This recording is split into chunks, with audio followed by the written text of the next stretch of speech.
No, we're Like, not. yeah. Now we're live. No, What's up, now we guys? are. Hey, what's going on? Not too So, much, so yeah, go ahead. so Ben, do you know the format of the show, man? Not at all, actually. Completely new to this. I reached out to Eli through the Love I Go network, uh, Yeah. which was awesome, and just heard you guys could provide me some good feedback on what I'm working on right now, and would love to just talk to you guys, uh, give you guys some details on what exactly I'm working on right now, and then Mhm. go from there. All right, Well, yeah. that's exactly the format. So you Perfect. nailed it. Yeah. Awesome, awesome. First of all, just curious, where are you guys located? Well, I'm in Oregon at the moment. Oh, wow. I'm near Portland. Very cool. Yeah, Yeah. I'm normally in LA. I'm just gonna let Hmm. Cooper in real quick. Yo, Coop, we'll let you on in a second, brother. I'm gonna mute you. I'm normally based in LA, but currently in Detroit, and it really just depends on the day, man. I mean, it doesn't really Awesome. matter where you're at, right? I mean, everything No, a COVID. 100%, especially right now.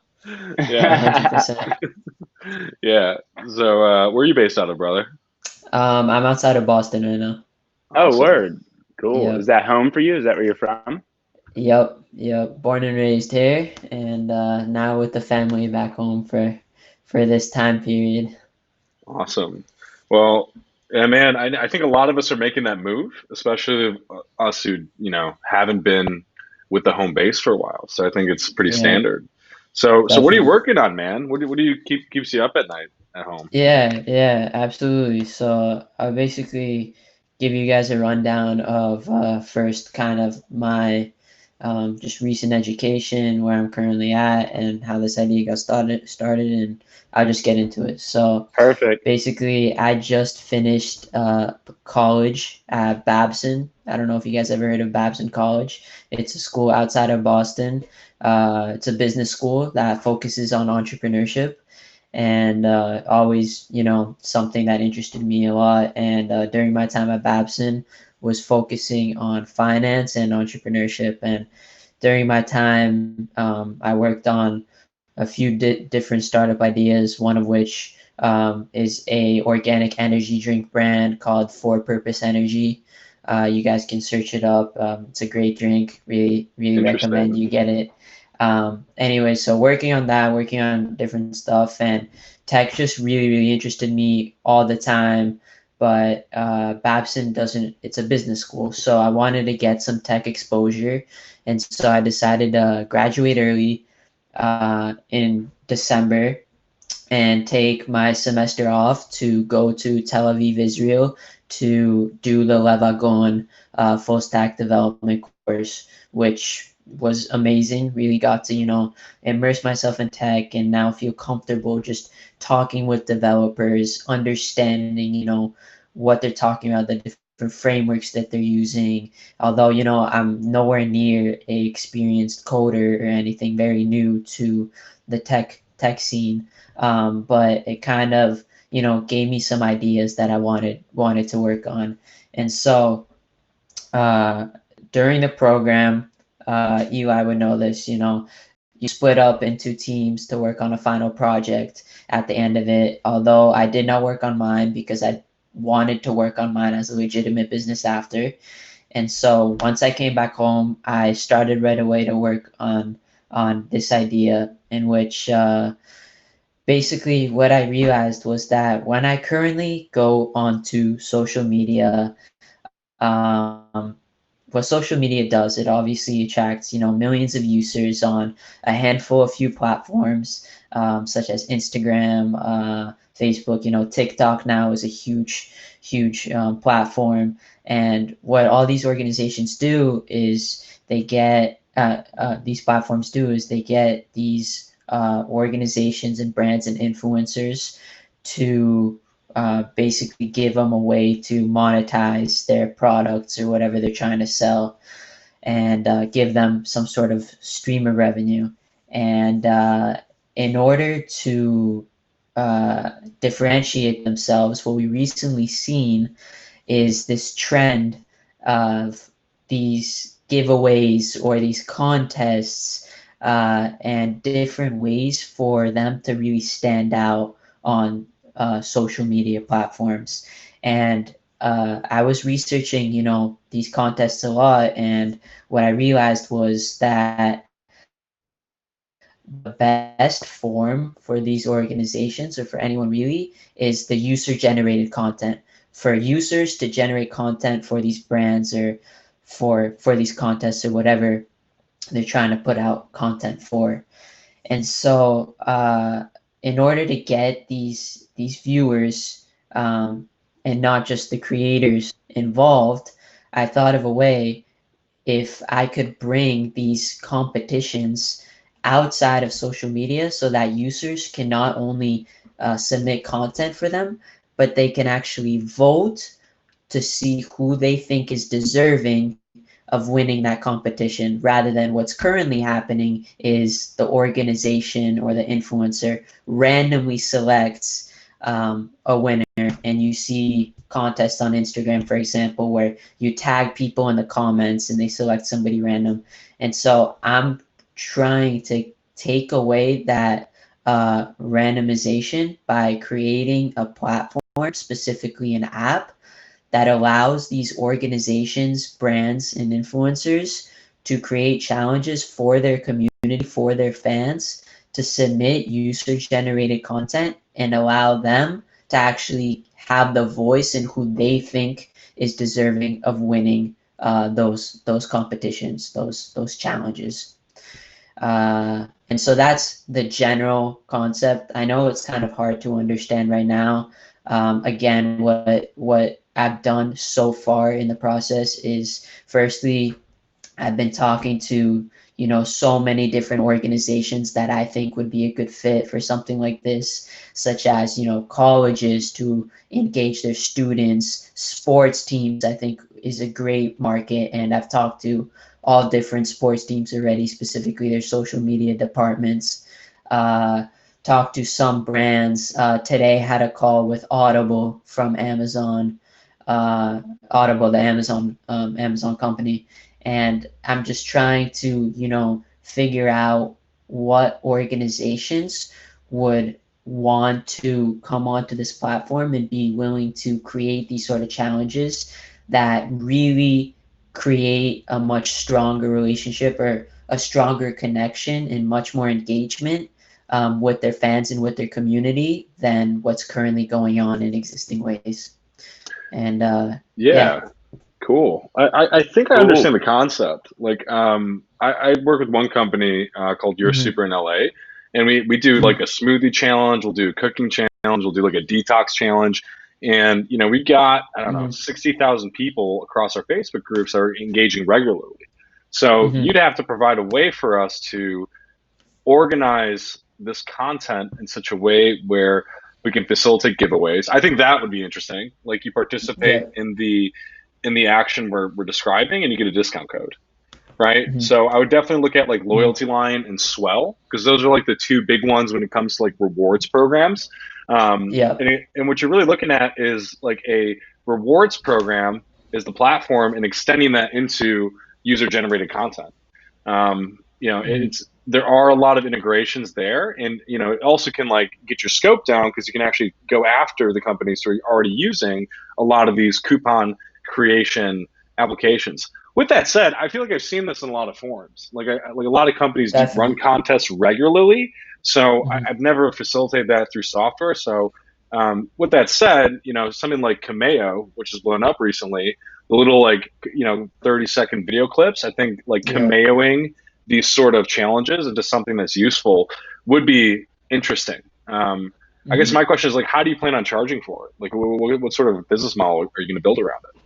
Yeah, absolutely. So basically, I had a lot of debate of whether to make this just a web app, or if I should make it a separate mobile application.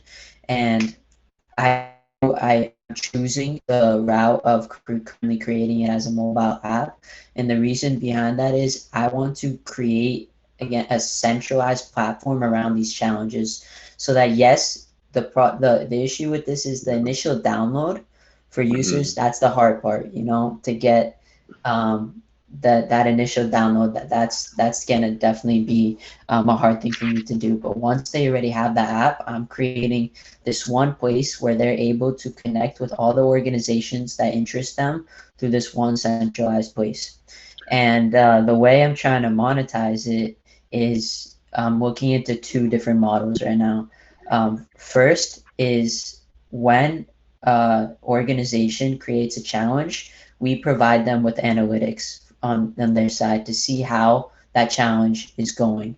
So by building additional features that gives them more analytics, more insights into how their challenges run, as well as the option to create additional forms of a challenge, it would be some sort of freemium model in which any organization at first can, you know, go ahead, submit, create a challenge on our platform, and then additionally, once they start, if they do see the value, then it would be a subscription plan that would be charged monthly to be creating these challenges through the app.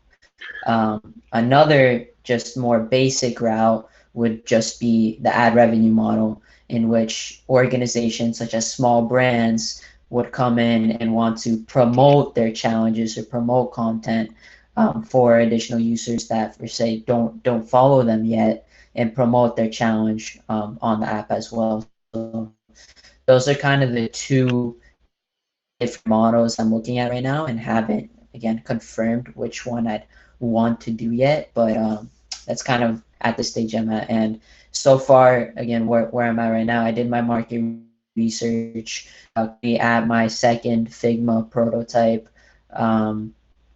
So bringing that prototype and showing users as well as the organizations that I've been talking with to see if this would be a fit for them, if this would be, you know, something that they would actually want to use or partner with us with.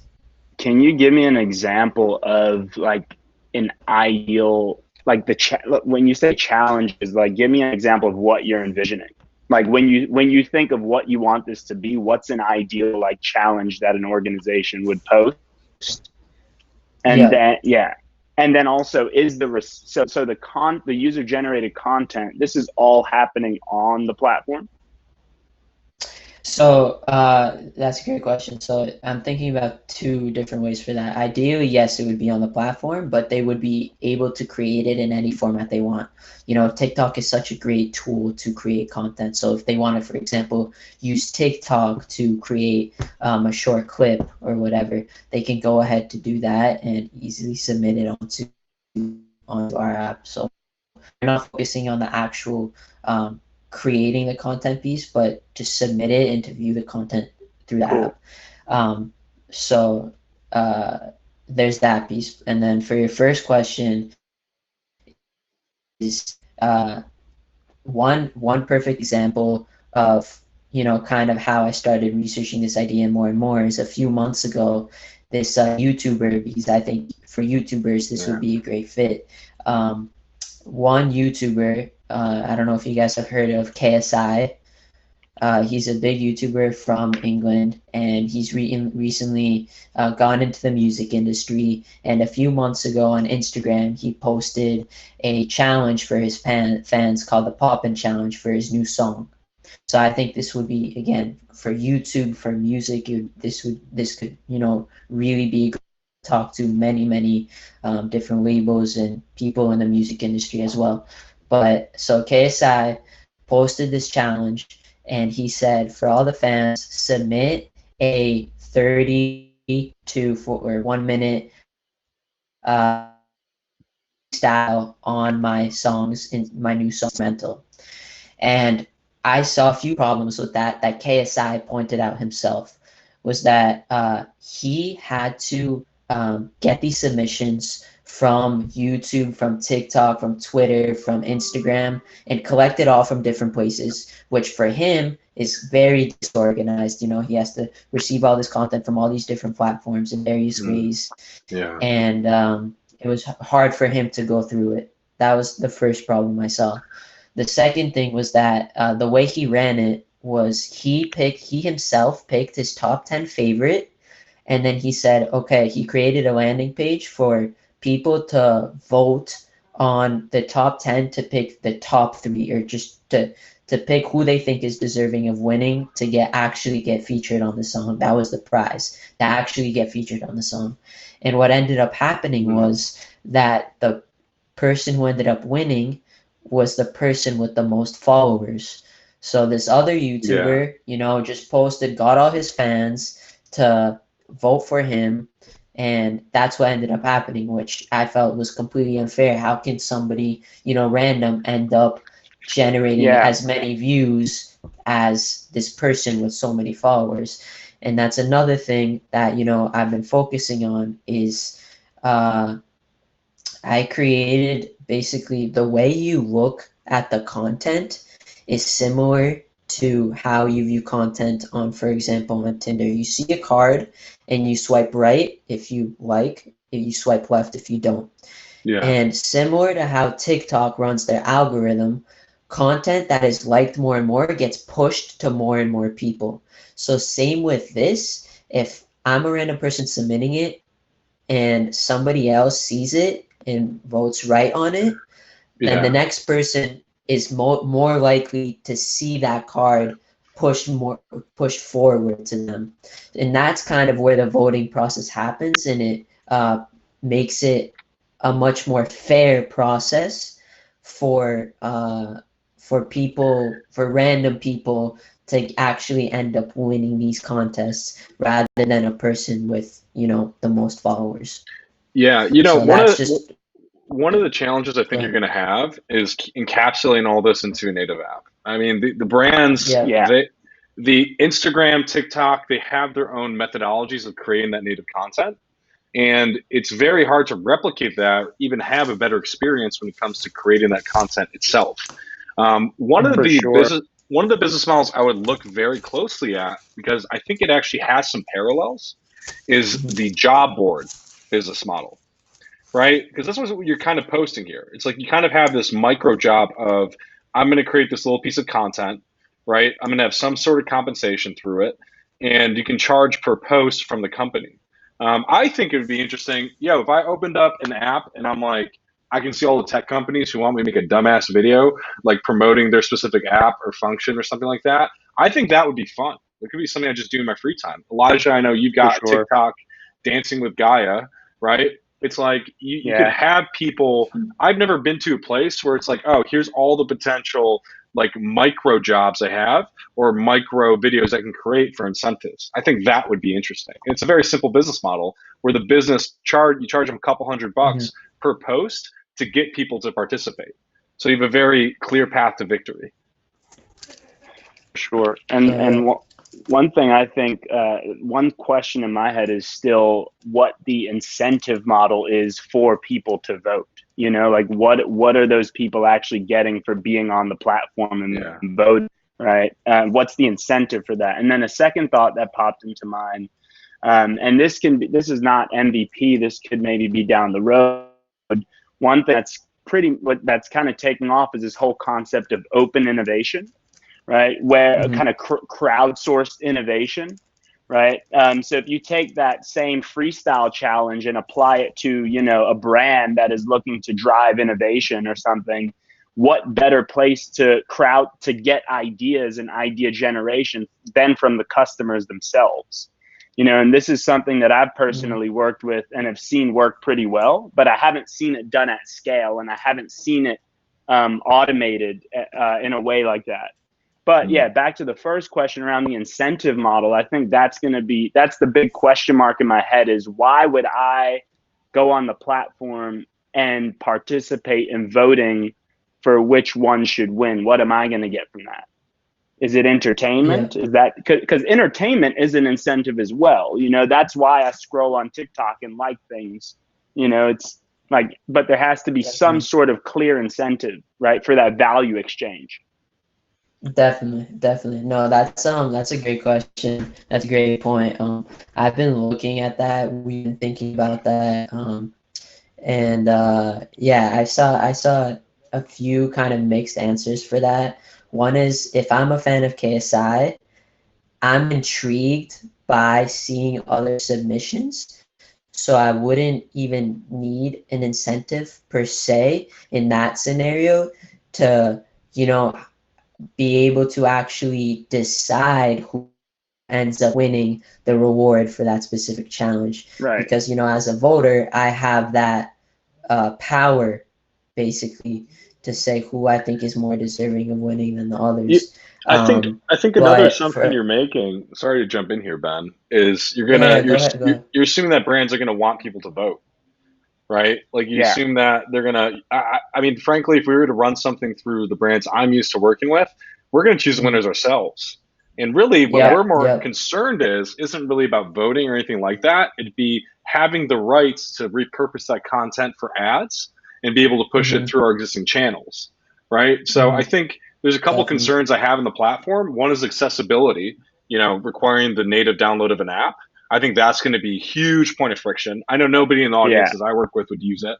The other thing is just maybe really focus on getting something where I can pay you money to facilitate a challenge, right? Like nobody really knows how to use TikTok. So like nobody fucking knows. So having even like a guide of saying, hey, here's like challenge A, B, C, D, E, and having any proof of concept and running a TikTok marketing ad, which everybody's looking at right now, that would be powerful. Just making it so, hey, I pay this amount and I can very easily get my TikTok marketing game started and start experimenting with ad spend to that channel. That would be value add. And I see the grander vision of encapsulating it into a native ad, but I think it's going to introduce a lot of friction initially and drive up your engineering time by a factor of 100. Definitely. No, that makes sense. That's a great point. Yeah, because like I can tell you, everyone's looking at TikTok. Nobody knows how the fuck to use it. And if you just had like a guide of like your first steps into TikTok brand marketing, alongside like an offer where I can pay a couple hundred, even a couple $1,000 to get a campaign going and user submitted content, boom, you're off to the races. Like it's like because you already have the thing about TikTok and other platforms that you mentioned, they already have the users, they already have the people that are used to generating content on those platforms. And I think, that's, you can leverage that, you can leverage that against the brands that you want to work with, right? Like Nick was saying. Yeah, definitely. So then eventually, that could lead into consolidating this into your own kind of standalone platform. But I think like working with the existing platforms could be a great point to learning all these key insights that are going to be needed to do 100% home run on your own platform. Yeah. And I would focus on TikTok. I mean, I wouldn't go after many different platforms. I've made this mistake with messaging apps, trying to encapsulate all these different APIs. Go after TikTok. Nobody knows how to do it before it gets banned. Well, we don't know. And, if you can actually just have one proof of concept in there, bring it, like send me an email with what you got and maybe we can do something with it. Yeah, definitely. Yeah. Definitely. No, that's a great point. I'm definitely going to look more into, I've been focusing a lot on TikTok as well already, just because, it's amazing what it does. Moves. Yeah, exactly. But yeah, definitely gonna look more into it. It's great. All right, Ben. Check out the APIs. All right, Ben. I appreciate your time, but we want to move on to other people who are waiting in the queue. Absolutely. So I'm gonna put you on mute, man. Thanks for sharing. Absolutely, of course. Thank you, guys. Thanks, Ben. Yo, Coop. What's good, brother? What's up, man? How you doing? Doing well, man. You look like a fucking lumberjack. I'm living in Maine, so yeah, there you go. I'm fitting in for sure. Should we give these guys a little background on how we know each other? Yeah, sure. You want to take it? Yeah, sure. So I met Cooper in Nicaragua a couple years ago, after I was down in Peru during the ayahuasca ceremony, which I'll be mentioning a little bit later. And when we met, you were working customer support for that funnel company, right? Yeah, that's right. It was basically a recruiting technology company where we outsourced the messaging, the reaching out to basically people like me I just scroll LinkedIn all day looking for appropriate, mostly engineers, and Yeah. and I did that for about a year until I went crazy and had to quit. Yeah. And so tell everyone what you're doing now. So I'm actually getting into data science now. So I've been just doing a Nice. bunch of side projects, and my most recent one is called Witchfish. It basically, my brother's a fly fisherman, so he's really into catching fish, and now I've built him a tool where you can take a picture of the fish and it tells you what kind of fish it is. So that's really fun. Whoa. But my main job has been I've been working as a teacher, and one experience I had, which was pretty interesting, was going remote and teaching remote, and all the challenges that that came with. And now seeing giant districts like LA and San Diego saying they're going 100% remote to start the school year, I just know that that's going to be a huge challenge for a lot of teachers. One thing I noticed, it got me asking a bunch of questions, because you see a lot of push from different sides saying we need the kids to go back to school because they're going to miss out on learning.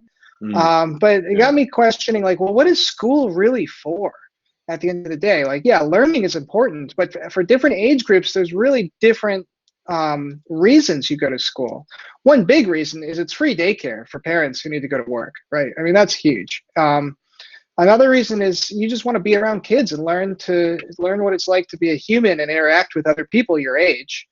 But I guess one thing I've been thinking a lot about is the actual teaching part, right? Because teaching is really the main part, and how do you do that best online, right? I mean, we don't really know the answer to that for younger students. Maybe colleges have a pretty good idea of how to do it, because a lecture is a lecture, whether it's on a computer screen or in person. But that doesn't work for third graders or fifth graders or maybe even ninth graders. So I'm kind of been thinking about what that can look like and how you can do classroom management at the same time, and maybe sort of outsource that and have like a product where teachers have their own digital TAs, right? That join the class and work with those teachers to kind of facilitate the learning. One thing I noticed is my smaller classes were super easy online. When I had like 5 or 6 kids in a class, I had no problem with my external monitor, having like everyone's work up on the screen. With my iPad, I could jump in and we could be working on the same math problem at the same time and talking. That works great with a small number of students, but it's not like a regular classroom where you can kind of walk around and see everything at once, where if you have a class of 30, 35 kids, which a lot of these teachers probably do at these big districts, I don't think one teacher is enough for that. I had trouble with 15 kids. I couldn't get to everyone. And the kids that didn't want to work, it was really easy for them to drop out and not participate. So I've been thinking about like solutions there and how we can streamline online teaching and make it work. I think the idea you mentioned around teachers' assistants, just that platform alone, would be very interesting, because you kind of have two movements here, right? You have the mass consolidation of all these schools into the digital platforms, and then at the same time, you have mass layoffs and a bunch of people going remote who realize 70% of their workday they don't actually have to spend working. So, in theory, you could have a lot of people who are experts in certain fields, who might not have teaching certifications, suddenly be available to help facilitate teaching. I think a lot of parents, at least the ones who I've talked to, a lot of them are looking much more closely at homeschooling. And I think you're right. Like, if we're sitting on a Zoom call, even right now, we got 6 people. It's a struggle managing this, or we've had up to 8 at a time, or if it's 15 at a time, it's not feasible. So a place where you can actually raise your hand and say, hey, I'm available for teaching assistance would be very interesting, especially coming from a teaching background. That alone is worth exploring. Yeah, and then I think with teaching assistants, kind of looking at how you can optimize their time, right? Because like a teaching assistant might not be needed if people are just, doing something or doing an assignment. But one model that I've seen really work really well, and Ben, you probably know this, is this coding boot camp, Le Wagon. They have a structure where, the teacher gives a lecture, and then everyone kind of goes off and does their thing. And when they need help, they call in for help. They just raise a ticket or kind of raise their hand. Right. So I think having not only having these TAs available, but, I think there's something interesting around finding ways to optimize their availability. you know, for these. And it's interesting because I had a talk with a company last week and a talk with a company a month ago that is looking at, it's interesting, I'm seeing this trend of people looking at creating individualized learning journeys, right? Mm. Kind of like looking at more, like you're saying, smaller classes and less numbers and more kind of intimate learning journeys. And one of the companies is looking at, you know, how we can optimize the time of a tutor. Instead of saying, okay, I'm going to have this tutor on for a full hour with the student, instead it can be multiple students and they only call for help when they need help, and then the tutor can kind of jump in and help them. So anyway, the point is, I think there's one angle where there's a piece of it where you're looking at, you know, assisting the teachers with those teaching assistants, and then there could be another layer to that of looking at, now how do we actually optimize the resources that we have to provide more, you know, individualized attention and learning journeys. Can I actually jump in and say something as well? Yeah, Of course. yeah, go ahead, Please. Hi, everybody. I just wanted to share something that I'm not a parent, but I have a lot of friends that are parents, and I also feel like with the transition, obviously, with all of the remote learning, and also like the social change that's happening, especially here in America, and the fundamental like underpinnings of the actual curriculum that's being taught in school, I think there could be a really amazing opportunity to almost like, I have a lot of friends that like don't want to put their children through normal schooling, are really like fundamentally looking at like what is actually being taught and how we're really setting up kids to have the actual education that the world needs, right? I think a lot of us know like we didn't apply a lot of what we learned in my college degree, like let alone in school. So there could be a really amazing opportunity to really look at what, maybe there's a whole new education system you can kind of set up with teachers that are exploring emotional intelligence, financial training, you know, the thing, entrepreneurship, and actually, and I don't know which kind of age you teach, but I think parents, again, are asking that question, what are kids actually getting in school and what are they missing?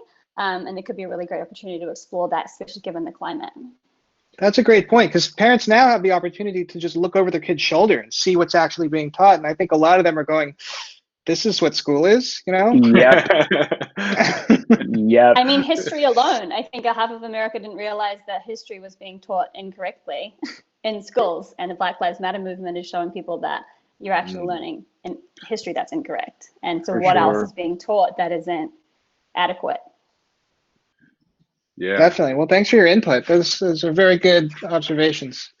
I think the future of curriculum is going to be, I'm going to sit down as a parent, God forbid, God bless his children, and I'm going to have like all the different courses on the left, and I'm going to drag and drop it into calendar, and I'm going to define like from my computer their next 30, 60, 90 days of education. You know, I'll actually be having conversation with my kids saying, hey, what are some of the things you're interested in? It's like, oh, you want to take a course on dragons? Like, cool. Let's talk about dragons. Let's like pop that in there as extracurricular. Obviously, you have the foundational things, but instead of giving it to an institution to actually define what those are, you kind of have two movements, and that's the decoupling of universities and schools, and also this mass increase of everyone and their grandmother making an online course. So if you could actually consolidate those things into drag and drop interface, so I can define, I guess, not only my own learning, right, but also that of my children, or you know, to replace school in a homeschooling capacity, I think you're going to see a similar trend. Kind of like on YouTube, you have these big winners, like the best YouTube channels consolidate all those views. I think in the same way, the best teachers should be consolidating all those students, right? We really should have not a 1 to 30 ratio of student to teacher, but maybe in some instances a 1 to 300,000 relationship from student to teacher, because these guys are teaching the best stuff that are powered by these TAs. So I think you really got to rethink the whole model. Like throw out everything of what you know and kind of look at what does the future look like in that regard. And there are opportunities for sure.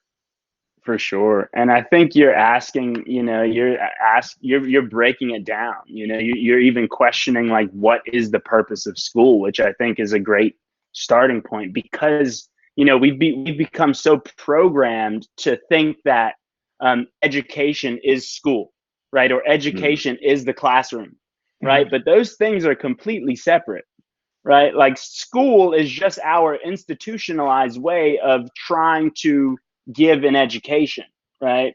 But I mean, when you break it down to that fundamental level that you're looking at, I think there's kind of open ball, like open ocean to kind of really look at how we can design education, and also looking at the role of parents in that, because you're right, with COVID and everything that's happened, I think parents are, you know, are from now on going to want to be a little more hands-on in their child's learning journey, right? And what role can they play, because education's in the school, it's at the home, so I think you have this opportunity to really kind of look at how can we optimize remote education, right? And that doesn't have to follow any existing model of the institutions we have now, right? For sure. Yeah.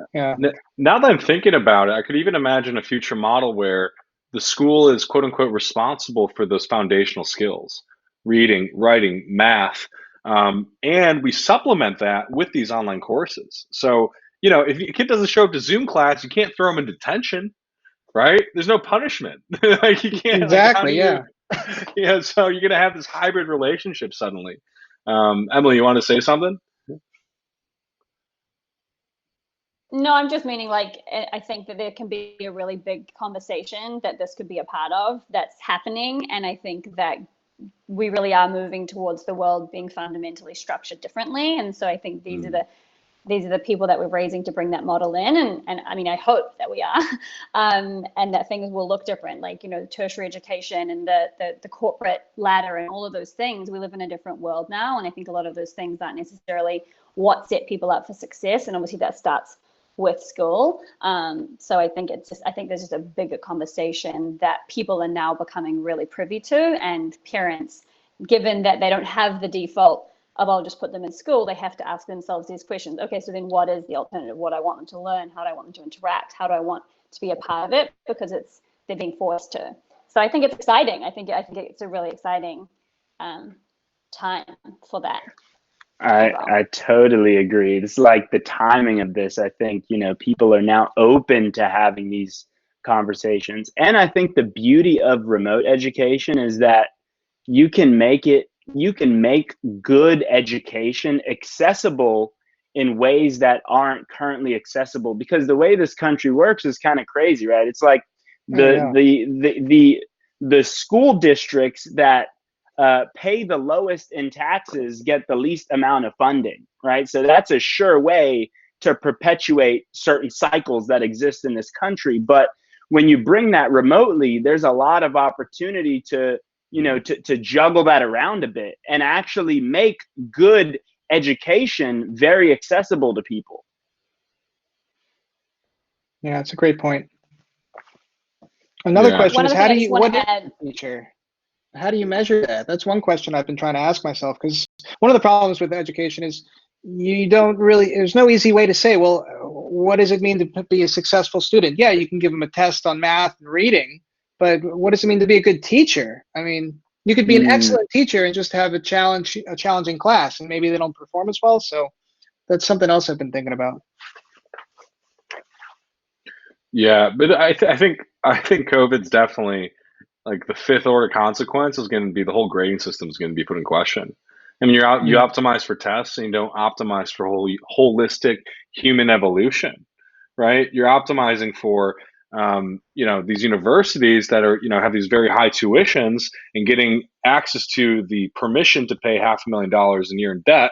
And I think that's all being put into question. So I think everything right now is being put into question, and especially grades, right? Like, I don't know. It's as someone who's been a C and D student his whole life, I don't know what to tell you.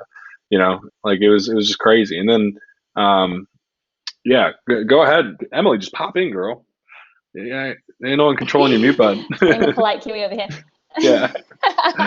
No, I just want to present the socioeconomic conversation too, like with everything going remote, with these families that live in close confines, with the online access, with internet access, with space to learn, with computer access, all of that stuff too is a conversation that I think is really, really important and necessary, because it can be a privileged conversation how to manage the new education of and families that are at home and working, which makes it complicated, but I also think really, really important to factor in, so it doesn't, again, widen the gap between who's getting the adequate education to set them up and who's getting left out of the conversation, Yeah, definitely. For sure.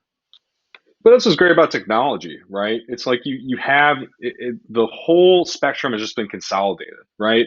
We have the same phone as people, a lot of people now in these third world countries. Everything is becoming an even playing field. So even if in the beginning, and it's always going to be this way, where you have that higher socioeconomic access to what's about to be augmented reality, it's going to be very expensive headsets coming up here very soon that, a lot of people aren't going to have access to. Eventually, it will fall over the course very rapidly, even like half a decade, to the lower socioeconomic classes. So I agree. It's going to be an interesting accessibility. And I think that's always going to be a challenge, right?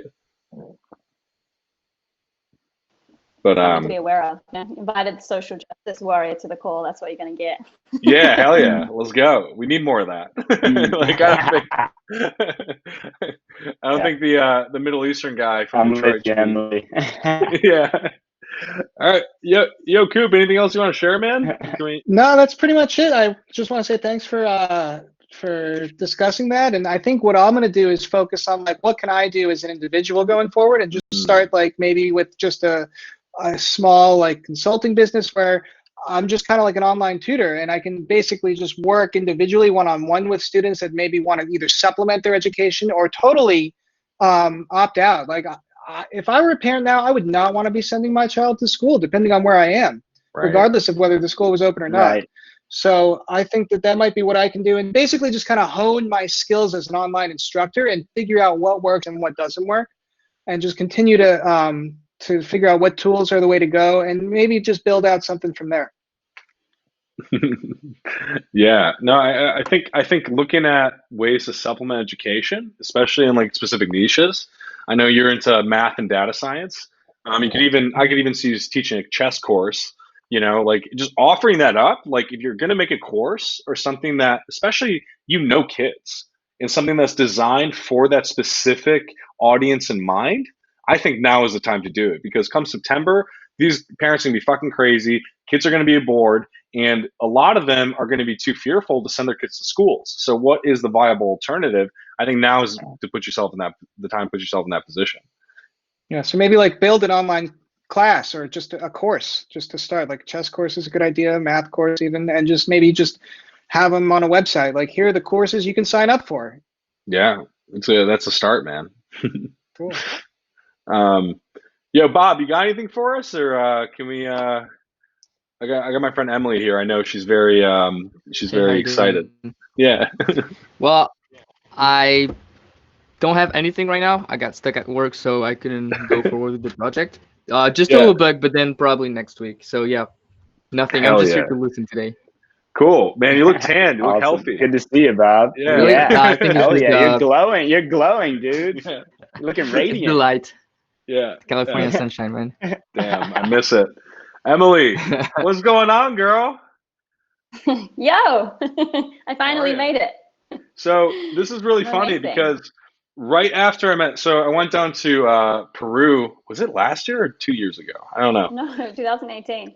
I met Emily in 2018, and we sat in the Qatari Center together, which is an ayahuasca retreat center. And it was shortly after that I actually met Cooper. So I actually ran both you guys in Latin America back to back. So it's funny to have you guys both on this call. It's cool seeing worlds combine. That's awesome. Yeah. Yeah. They always do somewhere. Yeah. Yeah. Well, hi guys. Thanks for having me on. I have been nudged by Nick numerous times to join this call and to share this idea. So I just messaged him before. I was like, how prepared am I supposed to be? Like, or is this just like a jam session? Because I am in no zone to like pitch. So we're just jam session. Perfect. Yeah, well, I feel like Nick and I can present this idea together because I feel like we've talked about it so many times. But essentially, like, I had this idea last year, earlier this year. So I've had my own business like 5 years, and I'm just kind of over it. It's in the online coaching space, and I just feel like it's super saturated and I'm just super unstimulated. So I'm in the kind of transition of like, do I want to build something? Do I not? And you know, that's why it's taking me so long to get to this call, because I'm not super inspired to build right now. But I do have this idea that keeps kind of circling back, and Nick and I have spoken about it a few times. And essentially, it's in a dating space.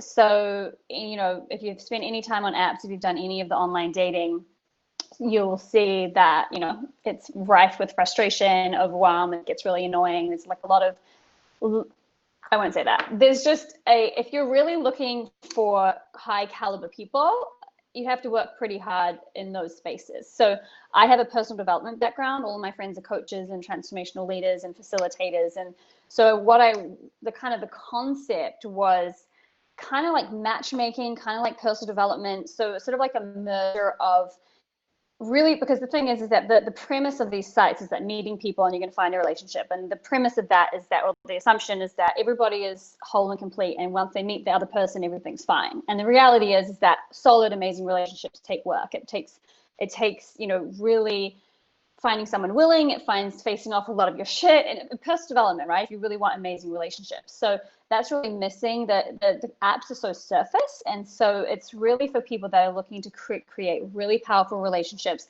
And they could also segue off into like personal friendship relationships. So I've always been really great at collaborating and building community. And it's always been a really massive thing that people struggle to do. That's why Bumble has, you know, Bumble Friend and all those things. People struggle to build community. So you could also spin off to that. But the premise really is going through personal development based, like relationship based personal developments, like intimacy, communication, facing off with all the things that block you from actually being in powerful relationship. Because I also believe that a lot of people are in relationships that aren't amazing. They settle and they're in relationships because there's not a lot of great models in all of our lives really for really amazing relationship, which is sad. True. Right? It's really sad, but it's true. So essentially the premise is that it's cultivating yourself into the kind of person who can maintain and attract a really amazing relationship. And then you're kind of going along in community with people that are also doing that work. And then at the end, or somehow in there, you would then be matched with other people that have done similar work. So you have really high caliber connections. And then also in there, I feel like there would be some kind of like feedback feature of like, because, you know, anyone who's done online dating, I'm sure, has been ghosted, right? I don't know what everybody's relationship status is here, but it's like you get left without any feedback. Like, what about if we opened it up and you're like, hey, actually, this was the reason why, like, my girlfriend texted me the other day and she went on a date and then she sort of said why the guy wasn't a match because he wasn't really into personal development and this and that. And so you can actually continue to explore and expand like who you are as a person and grow along the journey. I love that. So the way you're envisioning this personal development piece would also be facilitated on this product platform app, right? Yeah, so that the original idea was there, and then I was like, I'll just do a little online beta program because I run coaching programs. And then Nick is like, okay, so how do we productize it? What does it look like? So this is the piece where like it comes out of my brain and into your guys' brain because I don't do all of that stuff. I mean, I think that what you're describing to me is I'm in a relationship at the moment, but you know, like this seems like something I would pay for. And there aren't a lot of things out there. Aren't tons of things. Like I'm not just buying. I'm not someone who just buys random shit.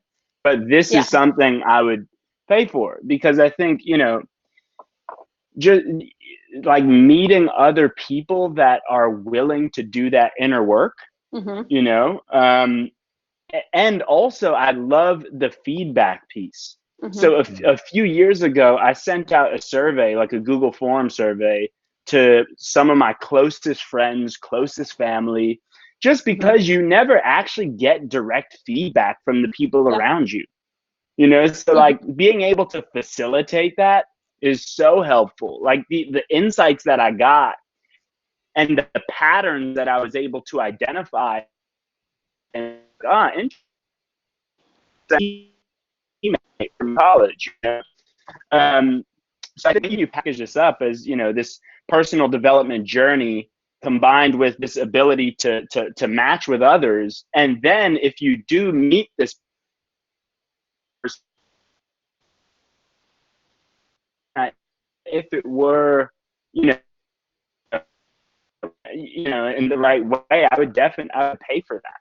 Like whether that's a, you know, monthly subscription or, yeah, sounds off the bat like a subscription model, like like an easy subscription model, or at least that's kind of the into my mind when I think of some.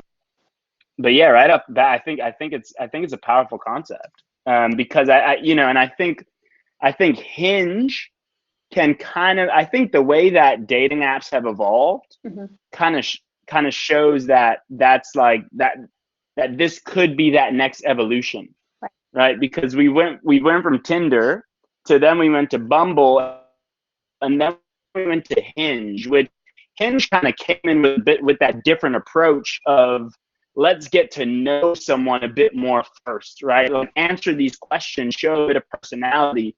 But now I think this is on a totally different plane of, you know, people that are really committed to doing inner work and really committed to developing themselves and wanting to find that and, you know, find that partnership, but also not feeling forced to find that partnership and being able to have this feedback loop. I think it's powerful. Okay, I like that. Thank you. What are your thoughts, Nick?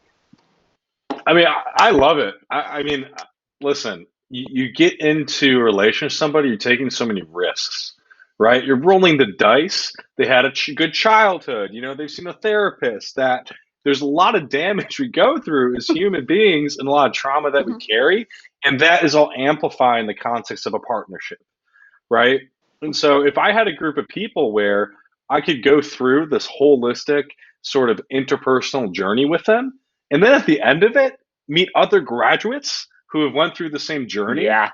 that facilitates, like, you know, that communication, that love, that feedback, and knowing that we had not similar trauma, because that's usually the foundation of relationships, but rather similar healing, right? We've experienced the same medicine.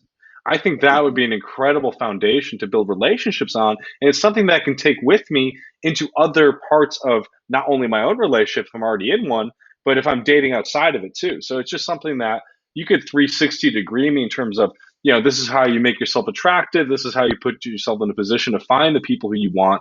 And then I get to do that with other people. That'd be fucking dope, because this is a holistic, it's not like a dating app. It's like this is a community of people who are actively participating and working on themselves. I think it makes so much sense. And I would pay for that for sure. It does.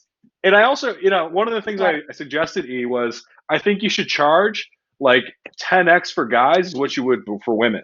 So you get the ratio down, right? Because like if you got a whole bunch of women that like all go through this training, I would fucking pay a premium for access to that, wouldn't you? Yeah, because one of the things that I think that's one of the big problems that dating apps at the moment face, and even a client that I'm consulting with now, right, which is a kind of live chat social app, dating app kind of in the space, and a lot of them start off like without accounting for that difference in gender, right? They do end up with a very unbalanced platform in that regard. So yeah, I feel you, Nick, on that point of like taking that into consideration ahead of time, because that is something that these apps and companies commonly face. You know, is like now this company is like looking at, how do we attract more female users onto the platform, because it's too imbalanced, right, to actually optimize the platform. Right. Which I feel like in a way organically takes care of itself, because, and I could be wrong, but the perception is that there's a lot more woke women than there are woke men as it comes to relationships. So I feel like it'll be heavily, like, that's what I was saying to Nick. I was like, it's going to be heavily woman dominated. And he's like, it's not. So that's interesting to kind of factor in. And I guess it's like, because there was Meet Mindful, which was like, you know, meet people that are kind of into the same things as you spiritually, etc. And I don't really know how well that did, but I do feel like this is kind of different. And I also feel like there's like the upsell level and the, you know, premium products of stuff like actual catered matchmaking and things like that. Like if it was to kind of go that way, because I don't have the tech mind. I was going to just sort of start it as like a beta program and run it like a coaching program to see if it had legs. You know, a 5-week container, everybody signs up, it starts at a certain time, certain date, this many women, this many men, just to kind of test it to see, if it felt, if I liked it and if it felt like it kind of took off. But that's also because I'm not really like a product builder kind of person. So, yeah. And yeah. Go ahead, E. You're up. No, I've already talked to her hours about this. I was going to say, even though you're not feeling like you're in a building mode at the moment, I think there is, you know, a pretty natural overlap with your background and this, you know, this product vision, which maybe there's a way to, you know, MVP it or prototype it through the work that you're already doing. Right. Because, you know, and, you know, sometimes the best businesses start with things that are totally not scalable. Right. And for you to be able to, if you were able to, you know, work with different or find these different people and kind of create a curated network, you know, and then kind of go from there, I think that could be a non-exhaustive, damn, I have to build this huge thing way to look at it or way to approach it, right? If you were kind of looking at it as building this community of people that are on this personal development journey, and then, you know, and then you can add some very simple tech along with that to facilitate the meeting of people and to facilitate that feedback. When it comes to facilitating those connections and facilitating the feedback, that's pretty low tech in terms of the complexity of those functions. And even if you wanted quality control, right, there could be some, you know, I think if they're working with you already or something like that, or some first, second, third degree connection, that's an early way to have quality control. Beyond that, you could even, I've seen certain dating apps or services that now have like an application process to some, you know, something in that around that nature, right? Because I think one thing that would really make this go is ensuring that you know, that people are all there for the right reasons, you know, and that you can have this degree of QA and quality control on especially in the early stages. And the point is, like, I think what you said that you're doing at the moment and what you want this to be, it seems like there's a way to, you know, maybe start weaving it into some of the work that you're doing. Right. No, I totally hear all of that. And I agree, applications and quality control and all of that, and kind of that, not necessarily exclusivity from like a kind of status point, but like from like a point of like knowing that you're in a pool of people you'd want to even date or be around. Exactly. Because I don't think, and sorry, go for it. No, I was just going to talk about, like, do you think that limit, not that I'm really that concerned about it, but the scalability, because obviously, like, the tighter you know, how would you then scale that if it's so tight for people to get in? Yeah, for sure. For sure. I mean, I think like that would come, and I think application processes are scalable. I mean, but when you get to, you know, when you're getting to the millions or hundreds of thousands or even tens of thousands, then looking at all these applications and vetting them.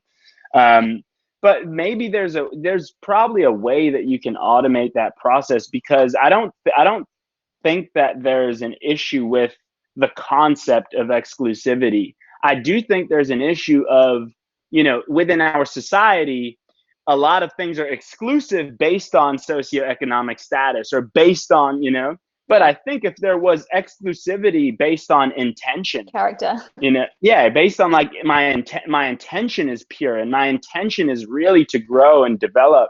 I think an application type of model, I mean, is scalable. And even if you get to the tens of thousands, hundreds of thousands, or even thousands where it's not scalable, there are ways to simplify that application process based on the non-scalable stuff that you did in the start, right? You can take those learnings and now see, okay, so we know that these people and that people and that people, so now I can create this kind of streamlined process based on what I already know from the non-scalable stuff, if that makes sense. And kind of piggybacking off of that, Sorry, Cool. Emily.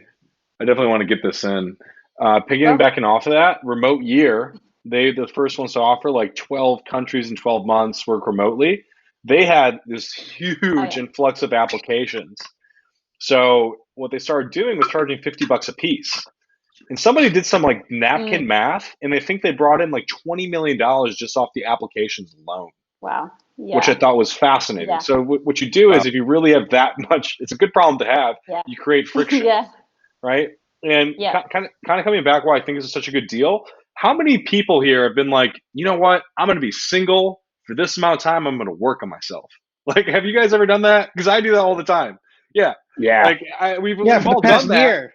Right. Yeah, exactly. I'm always single and always working on myself, so yes. Right, exactly. So, but there's no clear path to victory there. It's like, I'm going to be single, I'm going to work myself, and I'm going to do like a Vipassana, I'm going to do this, I'm going to do that. We end up doing like 20% of that, right? Our eyes are bigger than our actual stomachs in that. And I think this is a way that I can actually formalize and grow with the community through that deliberate me time.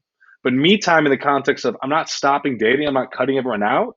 I'm just working through and getting to know the kind of people that I want to connect with, right? Getting in touch with myself, my own intentions, and exploring that through other people. So I think this would be a great thing for people who are kind of in those in-between phases of relationships. They want to do deep work. They're open to meeting new people, but it's got to be the right people. I think this would resonate very deeply with that audience. I love the idea of meaningful feedback. And I've always wondered, how cool would it be to like have reviews on Tinder, like what other people have said about that person? But that clearly wouldn't work for obvious reasons. But to have like honest, meaningful feedback that you can trust because you're in this group, right? Then that sounds very cool. I think that would be so valuable. Right. Like what would all those girls in Colombia say to you nowadays, Cooper? Like, what do you think? I don't want to know. Flaky. Flaky. Hey, self-awareness is key. Good. Yeah. And I think as well, just like educating people, I think like there's a mainstream, like it's not mainstream enough that we should be really taking it seriously who we end up in relationship with. Like it's so fucking important, and like people settle and we don't have the models, and people don't really take it seriously enough how impactful that decision is, right? You know, Nick, you and I spoke about this. If you're surrounded by people that are like, oh, you're 33, or oh, shit, kids, or oh, this person's here, or this person will do, or like that's all you can get, or like whatever the stories are that people say, you know, like that's really disempowering. And so if you're around that community of people that tell you, again, just like anything, any area of your life that you want to succeed in, having people that are holding you to the highest is always going to be a better result. So one thing I do just want to bring in a space for me personally, and I don't know if this would be the right space for it, but I'll bring it in anyway in case anyone has any ideas. I know for me personally, the next thing that I do, and I know Nick and I have spoken about this in the sense of, do I want to build this or essentially be a part of someone else who builds it? But the social justice, like I'm a real big social justice warrior person, and me like too. social impact. Yes. Okay, great. So like I know for me, the next thing that I do has to be, that has to be embedded in it. There has to be, and obviously helping people have better relationships and have a better life, that's great. But it's like, it's no longer enough for me to be framed in that way. It has to really fundamentally be something in it that I'm working on that really feels like I'm fucking making the difference that I really want to make. I don't know, maybe we and you can chat about that separately. But that's really important to me to have that in there somewhere, and not just like in the sense that like essentially people throw it around like, oh, I'm helping people be the best person and that's my impact. It's like, yes, and like you're also making bank, and that's really why you're doing it. You know what I mean? So there's that conversation in there for me, and I don't know how that necessarily looks, but maybe there's like a part of the curriculum that is about being of service and contribution. I don't know. Yeah, I think that it could be, three things come to mind, right? It could be part of the curriculum. It could be part of your business model, right? Where it's like, if there is an application fee, if there is a subscription fee, you know, where is that money going? Not all of it has to go to you. And how can you just create an impact through that business model, right? So baking A into the curriculum, B into the business model, or I think that, if this platform is really able to facilitate trust, that level of trust amongst people, and really encourage people to be vulnerable and be themselves, I think that's major impact, because we are in a digital world where we are creating these digital personas, right? And these avatars of ourselves. And on Tinder and Bumble and Facebook and Instagram, we're putting these highlights and like putting out an image of what we think other people want to see. So if this approach, or if this product were able to break that down and allow people to strip themselves down and simply come as themselves, I think that's already impactful. So those are kind of the three things that popped into mind, is like baking that into the messaging and making that part of, the requirement, right? Or like making that part of the ethos, that vulnerability and that trust. 2, baking it into the model, or 3, baking it into the curriculum. Yeah. Guys, I hate to bounce early. I got another call though, but I just want to say thank you very much. This is really fun, and I'd love to do it again sometime. Yeah, come on, Hell man. yeah. Thank you. I'm excited. All right. Thanks, guys. Great meeting everyone. Thanks, Take guys. care, Cooper. Bye. Yo, it is the end of the time, guys. I really appreciate you all coming out. Yeah, every one of you guys, man. I hope you can reflect. Bob, always good to have you, man. I know you didn't talk a lot this week, but and Emily, thank you so much for coming on, guys. Really appreciate every one of you. Yeah, thanks for the feedback. Yeah, thank you. Nice meeting you all. Yeah, we'd love to have you guys back on again.